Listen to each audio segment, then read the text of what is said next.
The last official transmission from the Galactic Council was a decade ago, some tired warning about Earth's refusal to disarm. A hollow threat soaked in bureaucracy. Everyone in the outer systems laughed. Earth, with its dying oceans and infighting nations, was no more than a relic, a planet of ruins and stories. They were wrong. I knew it the moment the signal came through. I was aboard the Kessel Drift, a Scavenger-class vessel orbiting just outside the dead edge of Sector 19. That's where the rift opened. Not a wormhole, not a jump tier. A gate, solid edges, shadows bleeding from its curved frame like it had been cut from the black itself. At first, I thought it was a glitch in our sensors, some artifact caused by heat, drift or solar interference. Then the ships came through, silent, sharp, blacker than space itself. No markings, no call sign, just presence. I counted 20. 7 before the system crashed and we lost contact with our relay drone. The others stared at me, waiting for answers I didn't have, but I knew what it was. I'd heard the stories when I was still on Earth before I escaped. They called it the Shadow Gate. Back then, it was just one of those drunken myths shared by washed-up Earth vets in orbital bars. The gate's real, they'd say, hidden deep in Antarctica under miles of steel and frost. Last line of defense, built during Earth's darkest days when the world governments knew the rest of the galaxy would come knocking. No one believed them. Why would we? Earth barely had the tech to keep its satellites functional. The idea that they could build something powerful enough to hide an entire fleet. Madness. But madness has teeth. The fleet that emerged wasn't just real. It was ready. They didn't send out hails. They didn't offer peace. They scattered council patrols like dust.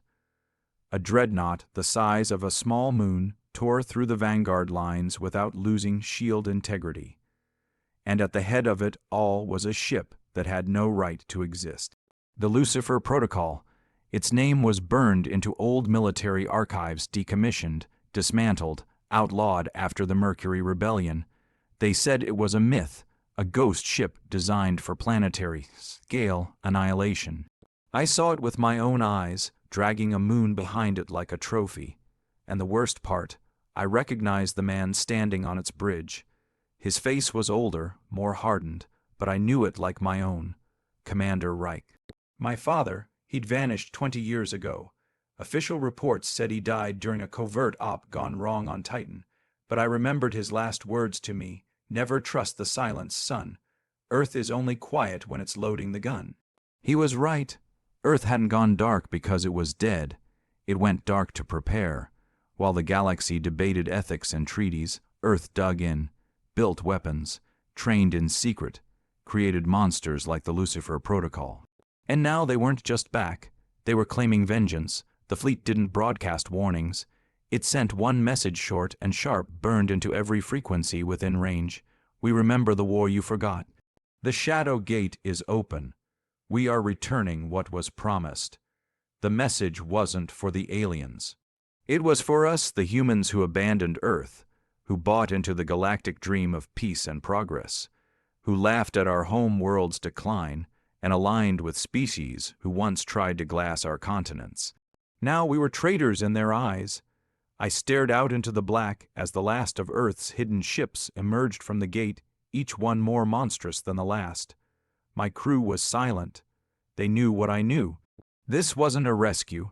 It was a reckoning. The transmission echoed in my head long after it stopped. We remember the war you forgot. The Shadow Gate is open. We are returning what was promised. There was no mistaking the intent. It wasn't a declaration of war. It was a statement of execution. Earth's hidden fleet hadn't just come to fight. They'd come to settle a score, and I, like every other human who had escaped the decay of Earth, was on the wrong side of it. My name is Tren Maroro. I was born in the eastern fringe slums, raised on ration packs and half-truths. My father, Commander Reich, disappeared when I was 13. My mother died 2 years later from a synthetic narcotic the corporations dumped into the black markets. After that, I bounced between mining rigs, pirate dens, and eventually found myself piloting junk-class ships across broken territories. I hated Earth for what it had become. But as I stood frozen on the bridge of the Kessel Drift, Staring at the storm of vengeance pouring through the shadow gate, I realized Earth hadn't become anything. It had always been like this, quiet. Waiting and violently strategic. Tren, Brick said, breaking my trance. What do we do? My crew wasn't built for war. We were scavengers, smugglers at best. On our best day, we could maneuver a small patrol ship if we dumped cargo and hit the boosters hard enough. But this was a fleet forged in secrecy, hidden behind an ancient gate that shouldn't have existed. Each ship was a floating monument to human rage. I don't know. I muttered, maybe we don't do anything. Don't do anything. Mara snapped. They just wiped out a council frigate group in 2 minutes. That gate wasn't supposed to open, and those ships weren't supposed to exist. We can't just sit here. Brick was already sweating. He was younger than me by a decade, still thought he could outrun problems in space. Poor bastard didn't understand that sometimes the void swallows everything, especially truth. They're not firing at us, I said, watching the patterns of their ships precise, mechanical, terrifying in their discipline. They're not even acknowledging us. They know we're here. Of course they do, I said, but they're not after us, not yet. She leaned in. You know something, don't you? I didn't answer, because I did know something. 20 years ago, Earth fought a war nobody likes to talk about. Not because it was secret, but because it was shameful. The official record called it the compliance conflict. The Council claimed Earth refused to meet bioethical mandates, refused to dismantle certain weapons programs, refused to open its genetic archives for inspection. Sanctions were placed. Earth retaliated by going dark, cutting off all galactic traffic, disappearing behind encrypted defense satellites. The Council sent fleets to force compliance. None of those fleets ever returned. Then Earth went quiet. Quiet for too long. Everyone believed Earth had finally collapsed under its own weight: climate failure, social riots, resource depletion. It was an easy lie to accept, and so the galaxy moved on. But in the silence, Earth did not die. It evolved, and someone, my father, had helped them do it. 3 hours later, the fleet was gone, just vanished, slipped into the void in formation. No explanation, no further contact. Like ghosts returning to the crypts. But the signal they sent the message was still bouncing through the deep channels, and it was enough. Panic spread like fire. Every major outpost near Sector 19 went into lockdown. Civilian ships were grounded. Trade routes rerouted. Fleet commands issued silent mobilizations without admitting anything publicly. Because admitting the truth meant acknowledging a failure no species could afford. Humanity had outwitted the galaxy. Again, I was back in my quarters when the second message came, not from the fleet, from a private encrypted channel, one I hadn't seen active in 20 years. It pulsed once, then again. Old Earth coding, legacy military structure, call sign, Raven. I froze. That was his call sign. My father. The message came with no voice, just a pull. Coded directive. Beacon active. Initiate protocol V. My hands trembled as I accessed the terminal and decrypted the file. What loaded wasn't data. It was coordinates. Deep space far off the maps near a system we used to call Lazarus Drift. A no-man's zone. No trade routes. No active systems, just floating debris and long. Dead comms boys. Attached was a simple phrase: they will come for you. Make a choice. Earth remembers its sons. What is that? A Brick asked from behind me. Nothing, I lied, shutting the file. Mara pushed forward. It's not nothing. Your face just went pale.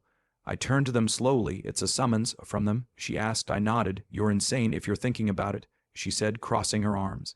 You think the Council will let you walk after making contact with them? You think they won't burn us all for even hearing that message? Maybe, I said, standing up.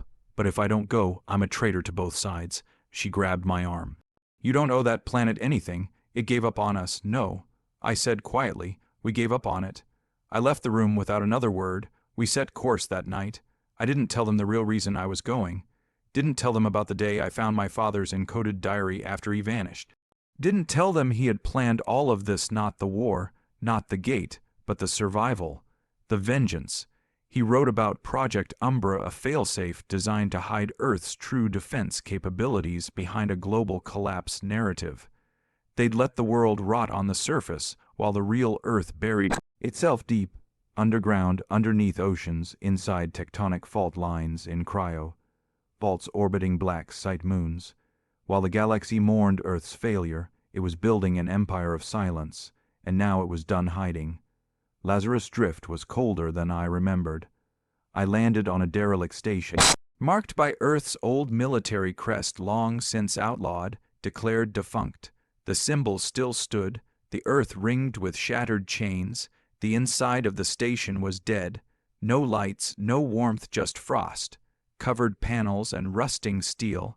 I moved through it alone. My crew had refused to follow. I didn't blame them. Near the center of the station, the beacon glowed red. I stepped into the room, and there he was, older, grayer, but it was him, my father, Tren. He said, like it had only been a few weeks, "You came." I didn't answer right away. My throat was too tight. He stepped forward. "We don't have much time." "What the hell is this?" I finally asked. "What have you done?" He looked around slowly, like taking in the silence of his sins. "What I had to. What your mother wanted us to do. What Earth needed. You lied to everyone." "No," he said, voice sharp. "They lied. We kept a secret." "There's a difference." He walked toward the terminal and activated a panel. A holographic map lit up systems, fleet deployments, covert installations.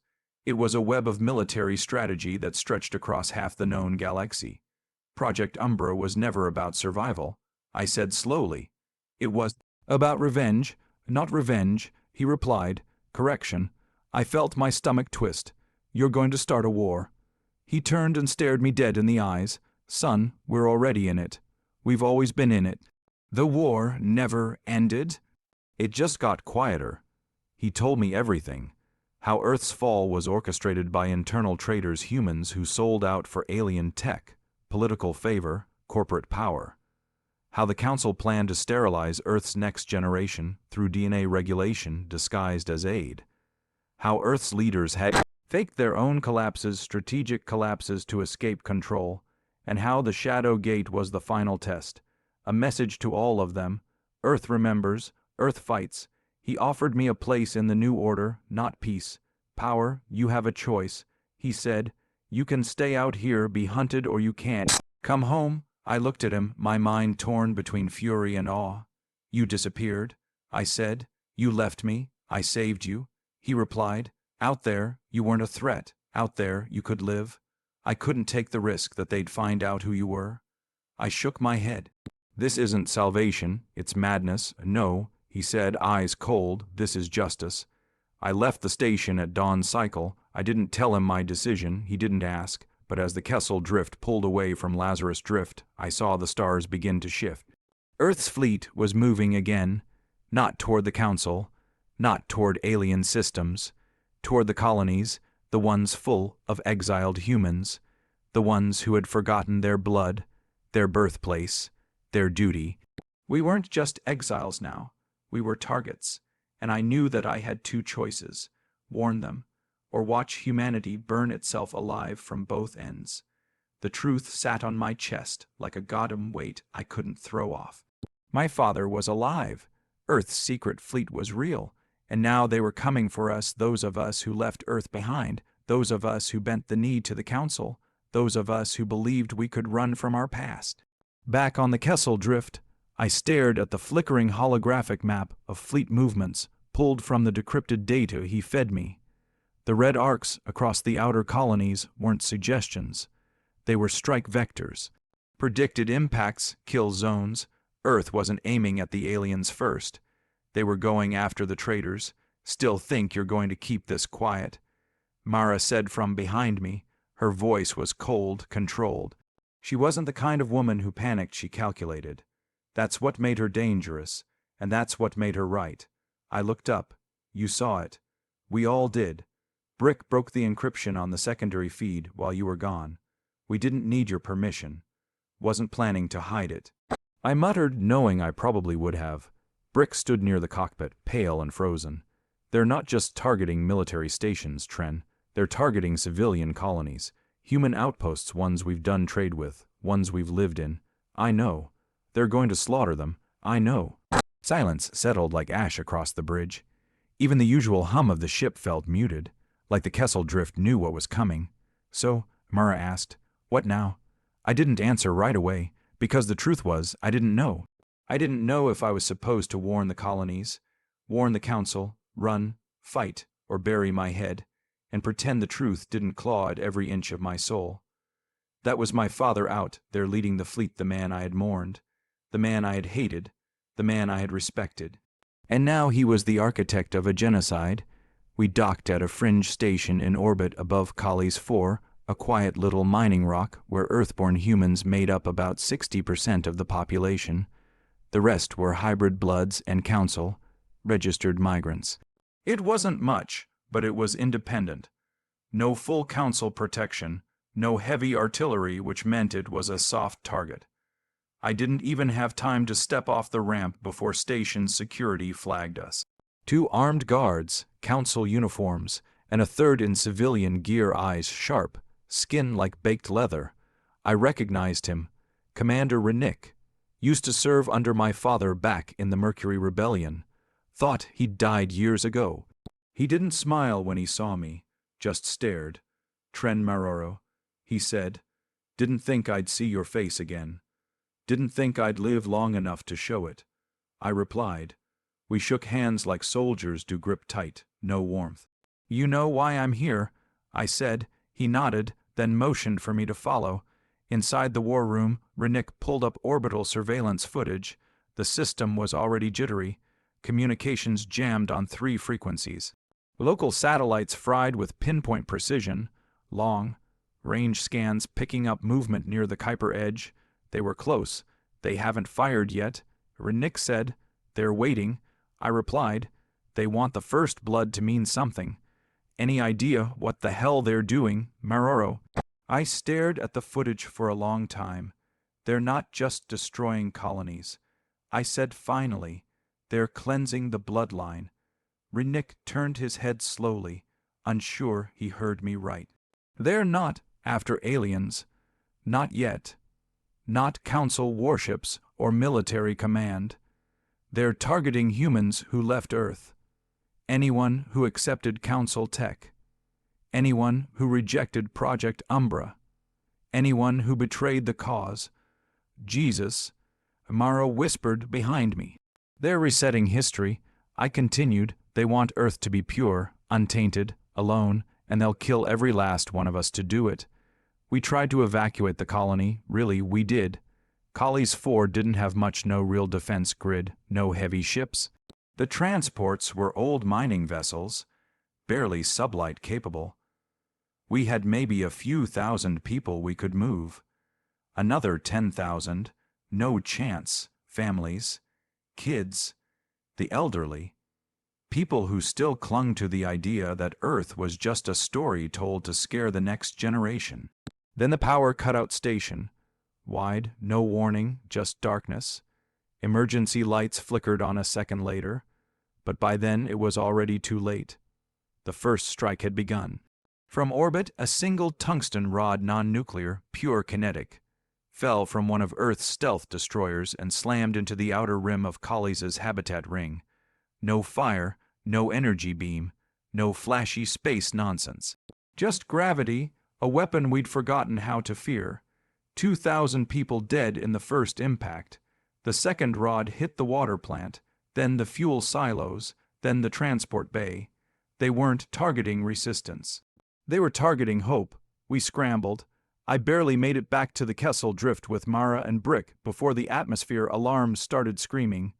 Renick stayed behind covering the evac, said we had to survive, said the story had to be told. I watched his final moments from orbit. He stood at the docking bay with a plasma rifle and a pack of grenades. When the enemy boarding party landed, black armor, Earthborn crests. No insignias, he pulled the pin on every grenade at once and walked into them like a ghost. The blast took out half the squad, and then Collies burned. From orbit, it looked like hell vomiting itself into space. 3 days later, we limped into the outer sector's half, fuel, radiation leaking from the rear panel, brick coughing blood from exposure. I sent the message. I encoded everything we saw, everything we had fleet vectors, tech analysis, personnel IDs, tactics, projections. I sent it to every council relay that would still accept a non-military tag. It was the only way I could live with myself. But I knew what that meant. I just declared war on my own father, on my home world, and now Earth would be coming for me too. The council responded 2 days later, not with gratitude, with suspicion. Their reply came from a council enforcer cruiser called Vigilant Echo. A formal voice, cold, robotic, not even human. You are in violation of Interstellar Code 47, a spreading, destabilizing military information. Dock with Vigilant Echo for interrogation and containment. Failure to comply will result in lethal engagement. Mara stood behind me on the bridge. They're going to kill us. Yeah. I said, I figured. Then why the hell did you send the message? Because someone had to know. She looked at me for a long time, then turned to the nav console. How far can we jump? Maybe too light. Sectors if we're lucky. She glanced at the council ship closing in. Then we'd better be lucky. We ran. They chased. Council ships were fast, clean, and precise. Earth ships were brutal, old, school, and terrifying. And us? We were held together with duct tape and prayer. But somehow we made it just barely. The Kessel Drift jumped right as the Vigilant Echo locked weapons. We re-emerged near a forgotten comms relay abandoned after the Omega riots. And there we found them, not Earth ships, exiles, humans like us. Refugees, survivors, soldiers who saw what Earth had become and chose the void instead. Their ships were old, but their spirits weren't. They pulled us in, fed us, asked us what we saw. And when I told them, they didn't cry. They smiled, because now they had a name to curse, a name to fight, a traitor, born son who turned his back on Earth and sounded the alarm. My name. I don't sleep anymore. Every time I close my eyes, I see Collie's 4 burning. I see my father's face proud, bitter, unyielding. I hear the message again. We remember the war you forgot, and I know this war isn't about species, it's about identity. Earth is coming, and now so are we. They called themselves the Broken Line. That's what the exiles had named their fleet. Not a title, not a rank, just a brutal, bitter truth. They were the broken line in Earth's history, the jagged scar of humanity that had chosen survival over allegiance, reason over loyalty, and were now hunted like animals because of it. I sat inside their flagship, the Warden's Dagger, staring out of a porthole that hadn't been cleaned in decades. The stars out here looked different, colder, less forgiving. They say you knew it was coming, said the man next to me. I didn't turn to look. I didn't know everything, but yeah, I had the warning. He nodded. You sent the signal. You got people's attention. That counts for something. Not for the ones on Collie's 4. No, he agreed, not for them. His name was Kalen. No rank, just a name. Most of the exiles didn't use titles anymore. They didn't believe in military order the way Earth's fleet did. To them, that kind of hierarchy had led to betrayal and death. But Kalen was respected. When he spoke, others listened. I fought under your father once, he said after a while. Back before the gate, I tensed but said nothing. He was sharp, cold, calculated but brilliant. He made people believe in Earth again when Earth had nothing left. You should have seen the bastards back, then council dogs dropping warheads, policing Earth's own citizens, stripping minerals like they owned the soil. I remember enough. I muttered, he was a hero once. He's a butcher now. Kalen didn't argue, just sipped from a metal flask and passed it to me. I took a swig. It burned all the way down, tasted like fire and regret. The Broken Line had more ships than I expected. None of them new, none clean. They were Frankenstein hulks of salvaged Earth tech, black market engines and alien retrofits barely holding together, but they had firepower and people, thousands of them. Humans who didn't fit into the Council's clean utopia or Earth's militant purity. Outcasts.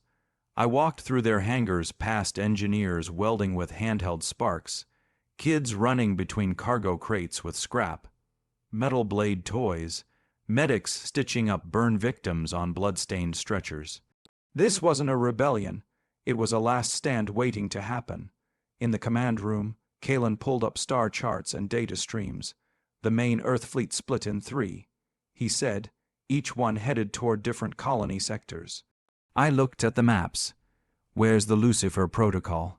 Still off grid. But we intercepted a burst, coded Earth language, military designation. We think it's headed toward the Helix corridor. I felt my jaw tighten. There are over 1 million people spread through those systems. I know. He glanced at me. We can't stop them, Tren, not conventionally. Then how?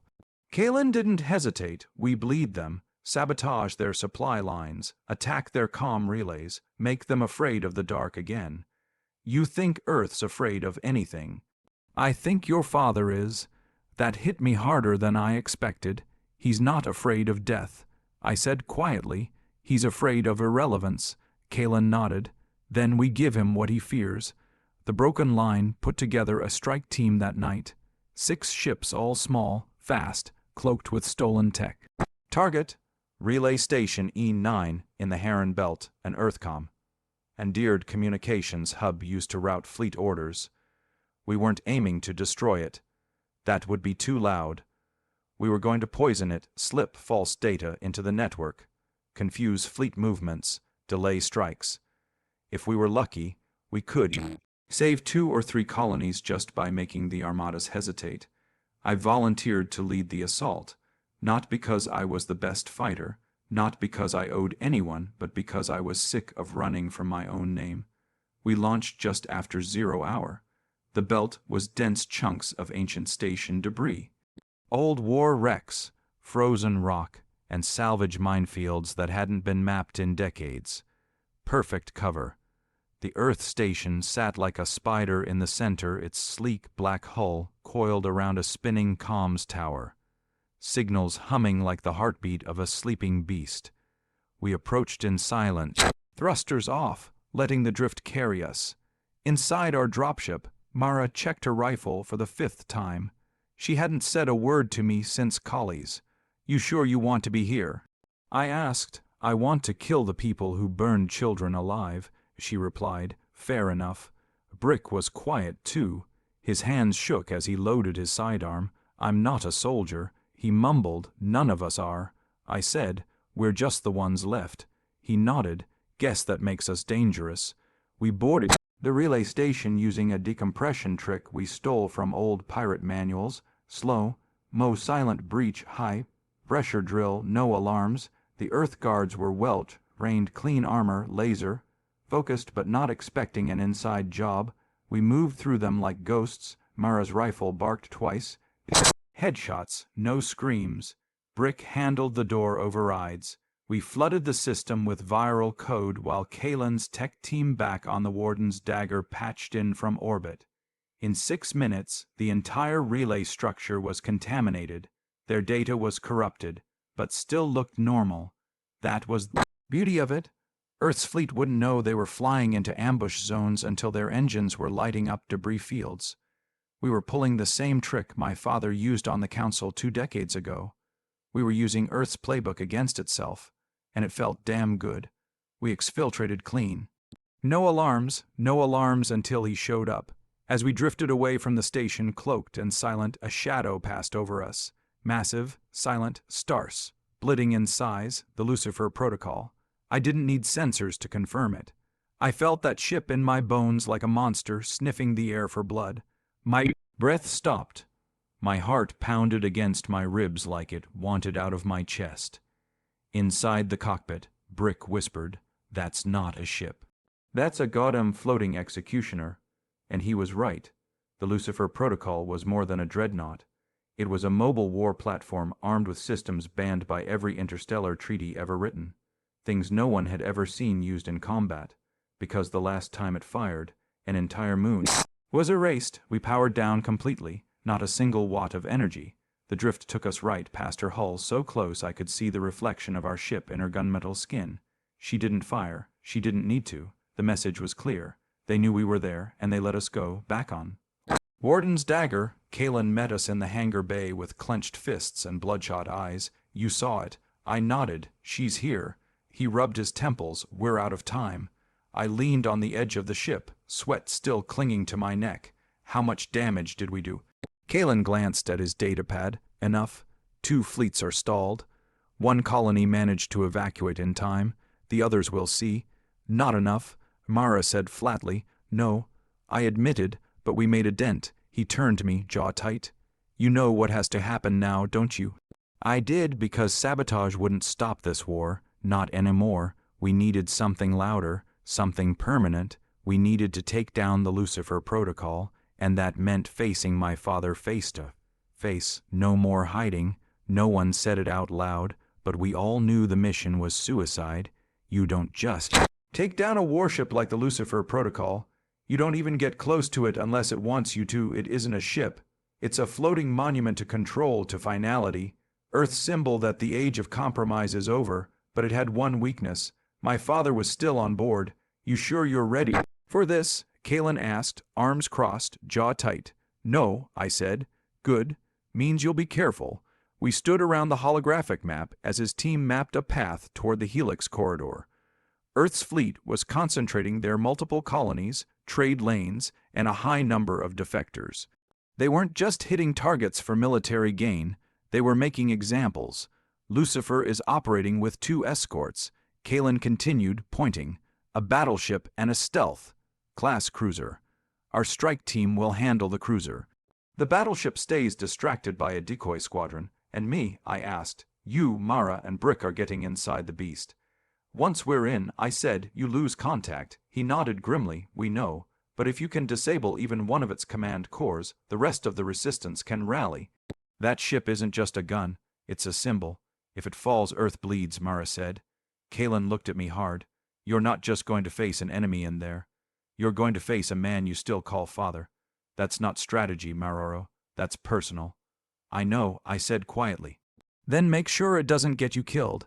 The infiltration ship we used was small, black, and faster than anything we had a right to be flying. Modified with a cloaking rig stripped from an alien relic, it was practically invisible so long as we didn't power up our weapons. Brick piloted, hands steady for the first time since Kali's. Mara sat beside him, running system checks with cold efficiency. I stood behind them, watching the void, watching for shadows. We didn't speak. There was nothing left to say. The plan was simple. Slip through the escort screen during a scheduled sensor reset, latch onto the Lucifer's hull near an auxiliary maintenance port, cut our way in and move toward the primary command core. Simple and insane, but it was the only shot we had, the only shot millions had. As we drifted into the shadow of the battleship escort, I felt the weight of it, all the lives lost, the worlds burning, the father I was about to betray. But then I saw Kali's 4 again. I saw Rennick walking into the grenade blast. I saw the children who never got a chance to run, and I knew, some lines, once broken, can never be repaired, but they can be avenged. The Lucifer Protocol loomed ahead, a city of guns and grief, waiting. I took a breath, and we moved in. The Lucifer Protocol didn't just fill the viewport, it consumed it. A city of guns and grief. Its hull was a landscape of weapon emplacements, sensor spines, and scars from a war everyone else had forgotten. It was silent, a predator so sure of its prey that it didn't need to roar. Our little ship, the Whisper, was a gnat buzzing toward a leviathan. Brick's hands were locked on the controls, his knuckles white. Mara's eyes were fixed on the sensor readout, her finger hovering over a switch that would flood our systems with decoy static if we were spotted. We weren't. The scheduled sensor reset was a 3-second window. 3 seconds of blindness for the beast. Brick hit the thrusters, and we shot through the gap, sliding into the deep shadow cast by one of the ship's massive engine nacelles. Contact in 5, Brick whispered, as if the ship itself could hear him. The magnetic clamps engaged with a soft thump that vibrated through the hull. We were latched on. a cockroach on the heel of a god. Mara was already suited up, plasma torch in hand. The port is 12 meters starboard. Old design. I can cut it. We moved in the silence of practiced desperation. The void outside was absolute, the only light the distant, cold pinpricks of stars and the faint glow from the Lucifer's running lights. Mara's torch flared to life, a tiny, brilliant sun against the impenetrable armor. Molten metal globbed and froze instantly in the vacuum. It took 10 minutes, 10 minutes of my heart trying to hammer its way out of my chest. Then, with a final shower of sparks, the inner hatch gave way. We were in. The interior was nothing like the cobbled-together junk of the Broken Line or the sterile efficiency of council ships. This was a cathedral to war. The corridors were wide, cold, and lit by a low, crimson glow. The air smelled of ozone, recycled blood, and cold iron. The decks hummed with a power that felt ancient and hungry. No alarms sounded. Our entry had either gone unnoticed or was deemed irrelevant. We moved fast, following the schematics Kalen had stolen from a black site archive. The path to the primary command core was a labyrinth of maintenance shafts and secure corridors. We avoided the main thoroughfares, sticking to the shadows that even this ship of shadows provided. Twice we froze as patrols passed squads of soldiers in black, faceless armor, moving with a synchronized, mechanical precision that was utterly inhuman. They weren't just disciplined, they were programmed. They're not just soldiers, Mara breathed over the private comms. They're part of the ship. We finally reached a vast, circular door, the entrance to the primary command nexus. It was sealed, protected by a genetic lock. My father's lock. I had one shot, a vial of blood drawn from my own arm back on the warden's dagger. Kalen's theory was simple. The lock would recognize his bloodline. His arrogance would demand it. I pressed the vial into the port. The machine hissed, analyzing. A beam of light scanned my face. For a heart, stopping second, nothing happened. Then, with a deep, resonant thrum, the massive door began to slide open. The bridge was not a room. It was an observatory to annihilation. The forward view was a single, seamless pane of reinforced crystal, showing a star field bisected by the hellish glow of the helix corridor. And standing before it, silhouetted against the infinite, was my father. He didn't turn. I wondered if you'd use it, he said, his voice calm, almost bored. The blood, a predictable move from an unpredictable sun. The door sealed behind us. Brick and Mara raised their weapons, but a dozen gun barrels emerged from the walls and ceilings, targeting them with silent, lethal promise. Stand down, my father said, not to them, but to the ship. The barrels retracted. We don't need that, not yet. He finally turned. He looked older up close, the hardness in his eyes not just from command, but from bearing the weight of a dead world's vengeance alone. Why, Tren, after you saw what they did, after you saw Collies, you side with the traitors. You killed children, I said, my voice hollow. I saved a species. He roared, the calm shattering. The force of it echoed in the vast chamber. I scorched the earth so that something pure could grow again. They were going to erase us, Tren, not conquer a race, turn our DNA into a footnote. They made us forget the war, so we are reminding them, by becoming the very thing we were supposed to fight, by winning. He took a step toward me, his eyes blazing. There is no after this, son. There is only this victory, this future, one people, one purpose. Earth, he gestured to the viewport. The Lucifer protocol was moving into position. Below us, the lush, green world of Viridia spun, unaware, a colony world, a haven for humans who had left Earth behind. This is the last major gathering of the exile blood. My father said, his voice soft again. Deadly, watch, witness what true power looks like. Witness the rebirth. A low hum built within the ship, a vibration that climbed through the decks and into our bones. The main weapon, the Annihilator, was powering up. A prismatic lens began to rotate at the ship's bow, gathering energy that twisted the light around it. Don't, I whispered. It is already done. I looked at Mara. She gave me a single sharp nod. Brick's eyes were wide with terror, but his hand was steady on his weapon. My father's back was to us. his arms spread as if to embrace the coming fire. He believed the ship was his, he believed his control was absolute, but he'd forgotten his own lesson, never trust the silence. While he'd been talking, Mara had planted the device, not a bomb, a data spike. A vicious, self-replicating code designed by the best hackers in the Broken Line. It wasn't meant to destroy the ship, it was meant to wake it up, to remind its enslaved AI core of its original, buried programming, preserve human life. The effect was not explosive, it was a seizure.